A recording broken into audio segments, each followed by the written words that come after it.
Bonjour, bonjour et bienvenue dans le ministère de la préparation de l'épouse glorieuse de Jésus-Christ.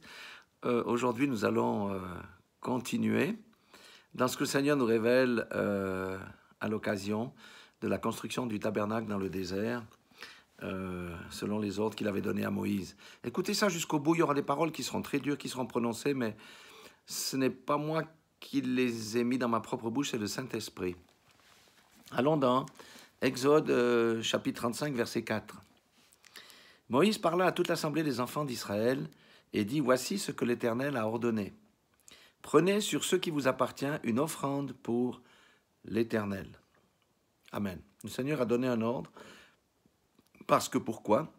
Il fallait construire le chandelier, les tentes d'airain, toutes les choses du tabernacle. Il fallait bien qu'il y ait des contributions. Ce n'est pas Dieu qui va faire apparaître par magie l'or, l'argent, le bronze, les tissus.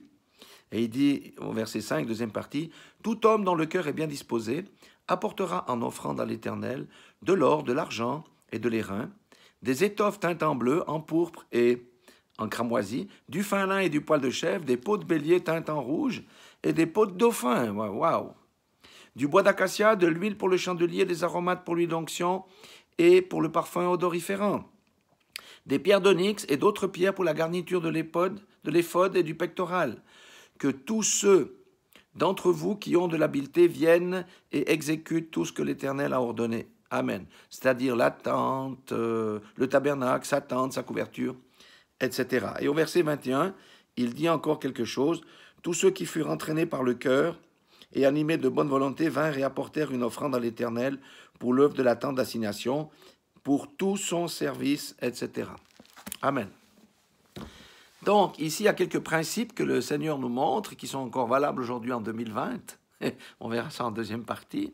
Première des choses, il y a un appel qui est fait à tout le monde. Tout le monde est appelé à participer, selon son rang et ses possibilités, à la construction du tabernacle. Aujourd'hui, ça veut dire quoi? Tout le monde est appelé à participer, à contribuer, selon son rang, ses possibilités, à l'édification du corps de Christ, à la récolte dans le champ de la moisson pour sauver les âmes des perdus. Amen. Donc, le Seigneur, ici, nous montre qu'il y a trois catégories de gens. Il y a ceux qui ont beaucoup d'argent, ceux qui sont à l'aise. Eh bien, il faut que ces personnes soient généreux. Il a fait un appel dans ce sens. Eux apportaient l'or, les pierres précieuses. Il y a ceux qui avaient moins de choses, peut-être la classe moyenne d'aujourd'hui. Eh bien, eux, ils ont contribué avec des étoffes, du fil, du bois d'acacia, d'autres choses. Et puis finalement, il y a ceux qui n'ont vraiment pas grand-chose. Et ça existe encore aujourd'hui. Eh bien, eux, qu'est-ce qu'ils ont fait? Ils ont mis leur talent et au service des constructions, de la réalisation des choses, peut-être à la cuisine, ou je ne sais pas, etc. Maintenant, le Seigneur nous montre aussi qu'il y a deux catégories de personnes. Ceux qui auront le cœur touché, qui ont de la bonne volonté, et les autres. Amen. Parce que, pourquoi? Quand il dit une offrande, c'est un sacrifice à faire. Et les hommes ont le cœur dur quand il s'agit de toucher à ce qu'ils pensent être leur possession. Et il y a des gens qui ont fermé leur cœur, même ceux qui n'avaient rien, ils n'ont pas contribué par la main d'œuvre. Il y a des riches qui ont contribué, mais il y avait des riches avares. Il y avait des gens de la classe moyenne qui ont bien contribué, mais il y avait des avares dans la classe moyenne. Amen. Vous imaginez un petit peu maintenant ces gens qui n'ont rien contribué quand il s'agit de bénéficier des services du tabernacle? Quand il fallait aller vers le sacrificateur pour offrir en sacrifice une chèvre à cause de ses péchés, je pense qu'ils auraient dû se sentir un peu mal à l'aise, tout au moins la conscience les aura accusés. En tout cas, moi, j'aurais été très mal à l'aise de profiter des choses sans avoir pu y contribuer. Alors, aujourd'hui, c'est la même chose. Donc, on doit comprendre qu'il n'y a plus de tabernacle physique, ni de temple à construire comme au temps de Salomon, parce que nous sommes dans les temps de l'édification du corps de Christ pour ceux qui ont cru, et dans le temps d'aller chercher les âmes pour la moisson, car la moisson est grande et il y a peu d'ouvriers. Et sachez, et je le répéterai toujours, tant que je vivrai, le corps de Christ, ce n'est pas les bâtiments, ce n'est pas la grandeur des bâtiments, ça n'a rien à voir. Dieu n'a que faire des belles assemblées, ou communautés, ou églises, qui ont la dernière sono, la plus belle estrade, le pupitre en or massif, des tentes de rideaux extraordinaires, alors que dans cette même église, dans cette même assemblée, dans cette même communauté, les veuves, les orphelins, les pauvres et les indigents sont ignorés, que ceux qui ont des besoins sont complètement ignorés, et que les membres de cette même communauté qui a la gloire du bâtiment en eux marchent dans la débauche, l'adultère, la fraude, la tricherie, les mensonges, la haine, la division et les querelles. Ça, c'est l'organisation des hommes, c'est pas l'église de Jésus-Christ qui est quelque chose d'autre. L'église de Jésus-Christ, c'est nous-mêmes, nous sommes le temple du Saint-Esprit. C'est une église organique qui prend soin les uns des autres. Plutôt qu'église, je préfère dire encore que nous sommes une communauté, parce que dans une communauté, il y a la notion de quelque chose en commun. Si quelqu'un souffre, je souffre avec. Si quelqu'un est dans la joie, je suis dans la joie avec. Alléluia. Amen. Nous sommes là pour nous entraider les uns les autres. Alors j'aimerais dire aujourd'hui aussi, j'ai dit qu'il y aurait des paroles dures. Oui, moi je suis pasteur, mais je parle aussi pour les pasteurs. Je dis que certains pasteurs, maintenant, arrêtent d'harceler les brebis en les menaçant des versets bibliques de pauvreté ou de malédiction s'ils n'apportent pas l'argent pour ceci, l'offrande pour cela, l'offrande pour ceci, la nouvelle offrande pour ci. Vous savez, c'est très créatif dans ces églises-là. Il y a bientôt des nouvelles offrandes, il y a 14 sortes d'offrandes différentes, etc., etc. Et on menace les personnes si elles ne mettent pas la main à la pâte. Mais il n'y a pas que les pasteurs qu'on doit blâmer aujourd'hui. Il y a les brebis aussi. Il faut que les brebis cessent d'être égoïstes et de venir à l'église uniquement pour rechercher des bénédictions ou les prières. Et d'une fois que la prière a été exaucée, il n'y a aucune reconnaissance. Non, non, non, non, non. À force de faire ça, c'est la malédiction qui vient sur ces gens-là. Non, il faut que les brebis cessent d'être égoïstes aussi. Comme je l'ai dit, l'œuvre de Dieu consiste à gagner des âmes et à tirer du puits les brebis où elles sont tombées, à les soigner, à les rendre fortes et solides. Mais non à idolâtrer des pasteurs, des prophètes ou des apôtres qui ont pour Dieu leur ventre, comme Jude le dit. Des belles bagues extraordinaires, des montres suisses de grand prix, des souliers qui coûtent 250 €, des costumes qui coûtent 1200 €, etc. Laissez-moi vous dire que ce genre de choses, ces vêtements qu'ils portent, ces biens qu'ils ont, sont des vêtements mités qui détruisent leurs âmes et leur envoient à la perdition éternelle. Et ça dévore les âmes de ceux qui les suivent et qui finissent par être dépouillés de leurs biens matériels, même de leur intelligence et même finalement du Saint-Esprit qui va les quitter parce qu'on est dans l'idolâtrie de l'homme. Vous voyez, il y a beaucoup de choses qu'on doit remettre au goût du jour. Que les pasteurs, prophètes, apôtres, évangélistes, tous ceux qui ont des ministères de la parole, prêchent la vérité selon la parole de Dieu et cessent de tordre des Écritures pour retirer des profits en leur faveur. Amen. Et que les brebis cessent de bêler. Vous comprenez ça? Cessent de bêler pourquoi? Pour le mariage, pour la voiture, pour l'appartement, pour la promotion. Hein? Mais qu'elles deviennent aussi des contributrices à l'édification du corps de Christ en se mettant au travail, soit au service de la communauté, soit en contribuant de manière physique, j'entends, avec des espèces. Amen. Vous savez que le Seigneur Jésus a parlé des brebis. Jésus l'a dit, je suis le berger des brebis. Et lui-même, il était considéré comme quoi? Comme un agneau. Vous savez que l'agneau est riche, hein, il a de la laine. Ben voyez, l'agneau, eh bien, il donne même sa laine à autrui. Amen. C'est ainsi que nous devrions être. Alors aujourd'hui, nous sommes en 2020, c'est vrai. Et ce que j'aimerais vous partager, c'est ce que dit Paul. Paul a le même message que Moïse. Ça n'a pas changé parce qu'il connaissait le cœur de l'homme. Et l'homme a besoin d'être rappelé de ses devoirs envers notre Seigneur. Ceci dit, les deux ont quelque chose en commun, c'est qu'ils n'ont pas mis la pression sur les gens. Vous savez, on est dans le Nouveau Testament, nous sommes sous la grâce et nous avons la liberté en Christ, mais il y a quand même un appel que Paul dit. Nous allons prendre 2 Corinthiens, chapitre 9, verset 5. Il dit « J'ai donc jugé nécessaire d'inviter les frères à se rendre auparavant chez vous et à s'occuper de votre libéralité déjà promise, afin qu'elle soit prête, de manière à être une libéralité et non un acte d'avarice. » Amen. Pourquoi? Parce que au temps de Paul, il y a des communautés qui étaient à l'aise, il y avait des communautés qui étaient dans la souffrance, dans la disette, dans la persécution, et les communautés qui étaient à l'aise faisaient des offrandes et donnaient avec grande libéralité pour soutenir les communautés qui étaient dans la difficulté. Et elles avaient promis ces choses, Mais Paul connaît le cœur de l'homme. Il a dit, non, mais je vais quand même envoyer des gens avant pour que vous fassiez ce que vous avez promis. Maintenant, le verset 6, qui est utilisé à tort et à travers et hors contexte, dit « Sachez-le, celui qui sème peu, moissonnera peu, et celui qui sème abondamment, moissonnera abondamment. » Amen. C'est pas un chantage, hein, c'est un principe. Mais il faut faire attention qu'on soit vraiment dans l'équilibre par rapport à la parole. Le Seigneur dit au verset 7 que chacun d'homme, comme il l'a résolu dans son cœur, sans contrainte, sans tristesse ni contrainte. Là où il y a quelque chose qui est extirpé pour la contrainte, c'est une abomination pour celui qui contraint, et c'est une malédiction pour celui qui se complaît dans la contrainte. Amen. On doit comprendre ces choses-là. C'est sans contrainte et ni tristesse, car Dieu aime celui qui donne avec joie. Si on donne sous la contrainte et avec tristesse, notre offrande là ne vaudra rien du tout. Et il dit au verset 8, « Et Dieu peut vous combler de toutes sortes de grâces, afin que possédant toujours en toutes choses de quoi satisfaire à tous vos besoins, vous ayez encore en abondance pour toute bonne œuvre. » Amen. Le superflu doit aller chez qui? Dans l'œuvre. Amen. Alléluia. Selon ce qu'il est écrit, il a fait des largesses, il a donné aux indigents.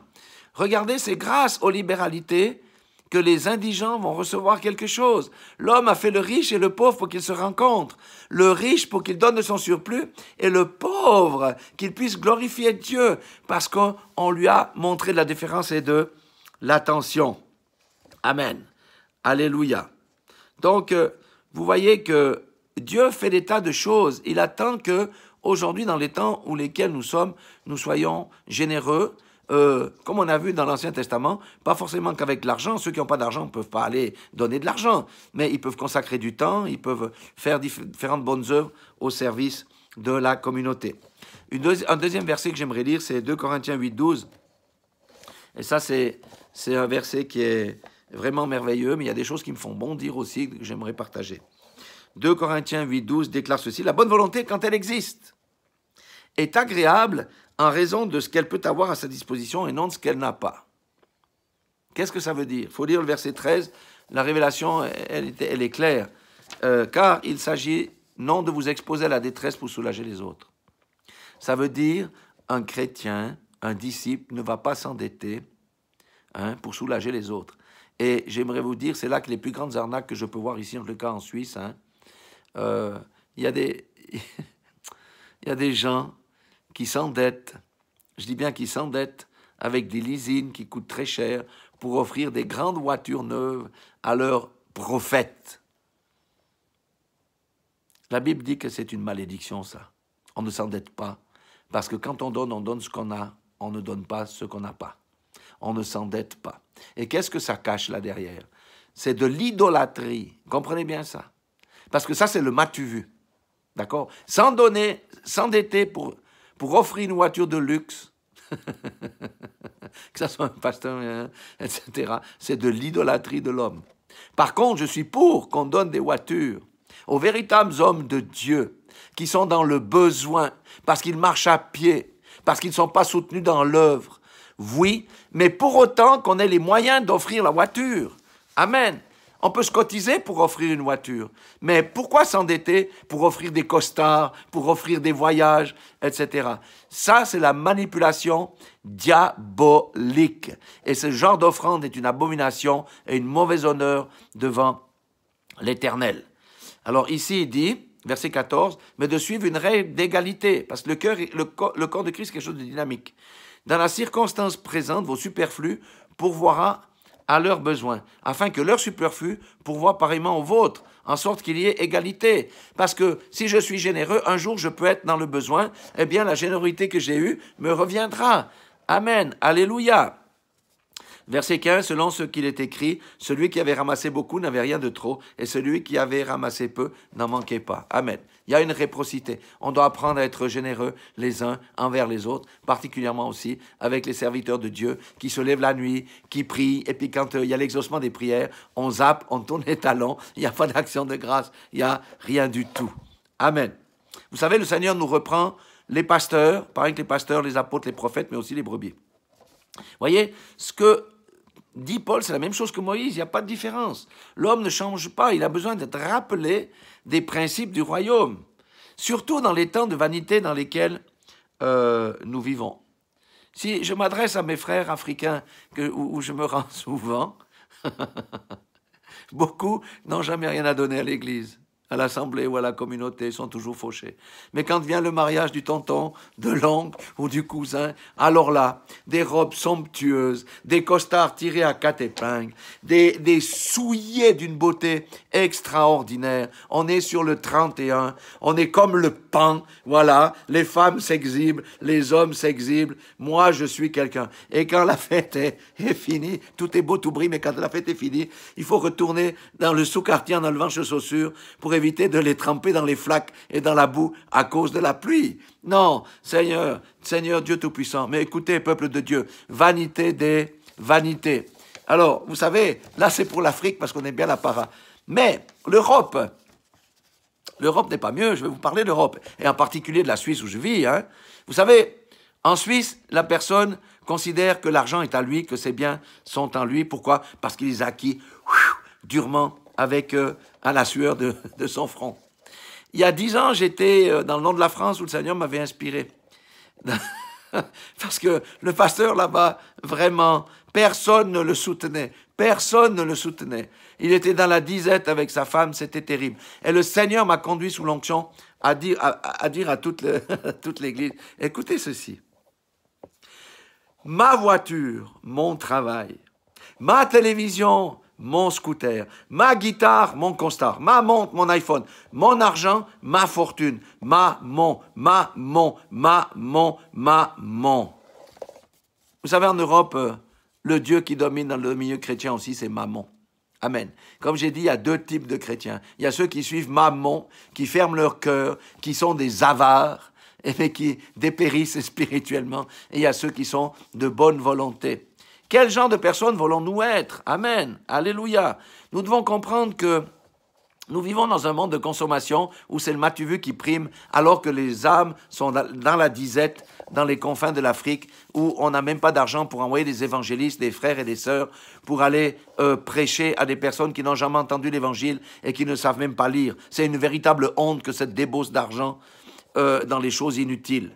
Pasteurs, frères, sœurs, que les écailles tombent de nos yeux, plutôt que de nous bagarrer pour notre précaré, la beauté de notre Église, nous bagarrer pour notre Église, pour notre théologie. Revenons à la base, revenons à la parole et examinons comment fonctionnait l'Église des premiers jours. Le Seigneur revient bientôt, vous savez, et son critère principal, c'est l'amour. L'amour pour Dieu, d'abord en faisant sa volonté, et l'amour du prochain.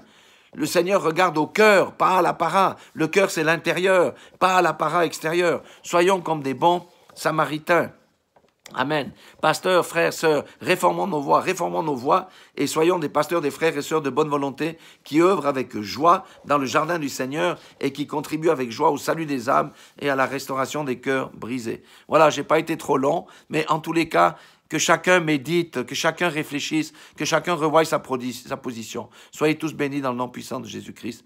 Dieu vous aime et il aimerait que nous marchions tous dans ses voies. Amen. Alléluia.